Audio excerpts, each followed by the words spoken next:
నమస్తే, welcome to వార్తలు వాస్తవాలు. నేను సీతారామరాజు. ముందుగా ఈరోజు పత్రికల్లో వచ్చిన ప్రధానమైన వార్తలు ఒకసారి చూద్దాం.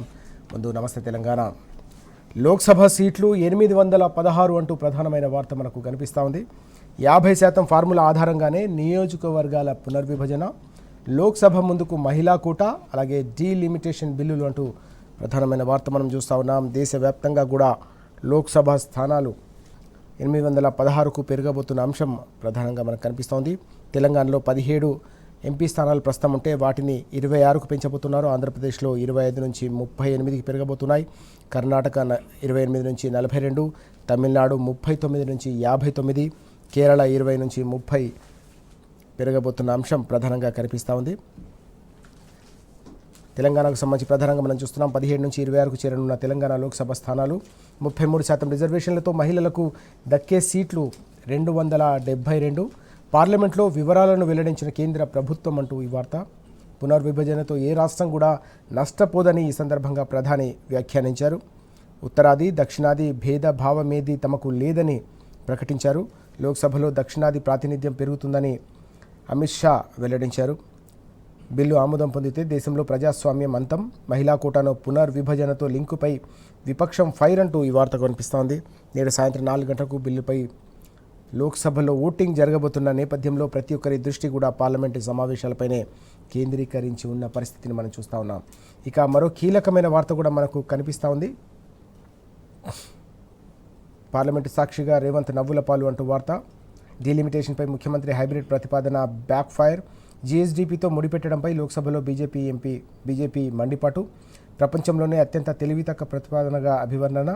రేవంత్ను చూసి తెలంగాణ ప్రజలే నవ్వుకుంటున్నారని ఎద్దేవా అంటూ ఈ వార్త కూడా మనకు ప్రధానంగా కనిపిస్తూ ఉంది. అలాగే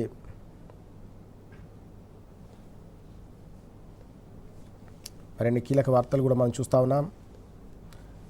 స్టాలిన్కు సంబంధించి నియోజకవర్గాల పునర్విభజన బిల్లును వ్యతిరేకిస్తూ చెన్నైలో ముసాయిదా ప్రతులను డీఎంకే అధినేత సీఎం స్టాలిన్ తగలబెడుతున్న దృశ్యాలు కూడా మనకు కనిపిస్తూ ఉన్నాయి. డీలిమిటేషన్కు సంబంధించిన దాంట్లో తీవ్రమైన అన్యాయం జరుగుతోంది, దక్షిణాది రాష్ట్రాల గొంతు కోస్తా ఉన్నారని ఆయన ముందు నుంచి కూడా తీవ్రస్థాయిలో అసంతృప్తి వ్యక్తం చేస్తూ ఉన్నారు. కేంద్ర వైఖరిని తప్పుపడతా ఉన్నారు. దక్షిణాది రాష్ట్రాల ప్రాతినిధ్యం లేకుండా భవిష్యత్తులో దక్షిణాది నుంచి ఎవరు కూడా ప్రధానమంత్రి అయ్యే అవకాశం లేకుండా ఈ మొత్తం వ్యవహారాన్ని నడిపిస్తూ ఉన్నారు. ఇదంతా కూడా అప్రజాస్వామికమైన చర్య, ఫెడరల్ స్ఫూర్తికి ఇదంతా కూడా విరుద్ధం. ఫెడరల్ కుటుంబం వాస్తవానికి దేశం అనేది కూడా, కానీ సమాఖ్య స్ఫూర్తిని ఎక్కడికక్కడ దెబ్బతీస్తూ ఈ మొత్తం వ్యవస్థనంతా కూడా విధ్వంసం చేస్తూ ఉన్నారు. ఇది దేశ చరిత్రలో ఇదొక అప్రజాస్వామికమైన రోజుగా ఆయన అభివర్ణించిన సందర్భం కూడా మనకు కనిపించింది. ఇక ఒకసారి తెలంగాణ టుడే చూద్దాం. తెలంగాణ టుడేలో delimitation fair, no state will suffer అంటూ ప్రైమ్ మినిస్టర్ మోడీ చేసిన కామెంట్స్ మనకు కనిపిస్తూ ఉన్నాయి. Says Lok Sabha seat proportions will be intact, parties urge to back women's quota అంటూ అన్ని పార్టీలు కూడా మహిళా రిజర్వేషన్లకు సంబంధించిన బిల్లుకు మద్దతు తెలపాలని ప్రధానమంత్రి పిలుపునిచ్చిన అంశం కూడా కనిపిస్తూ ఉంది. NDA short of numbers to pass women quota bill అంటూ మహిళా రిజర్వేషన్ బిల్లును పాస్ చేసుకునేందుకు ఎన్డీఏ సంఖ్యాపరంగా కొంత దూరంలో ఉంది, తక్కువగా ఉందనే అంశం కూడా ఇక్కడ మనకు కనిపిస్తోంది. ఈ క్రమంలో ఏం జరగబోతుంది అనేది కూడా మనకు ఆసక్తికరంగా మారుతుంది. ఇక అన్నిటికంటే ప్రధానమైన వార్త మనకు మరొకటి కనిపిస్తూ ఉంది. తేజస్వీస్ పార్టిషన్ రిమార్క్స్ స్పార్క్స్ రో అంటూ వార్త.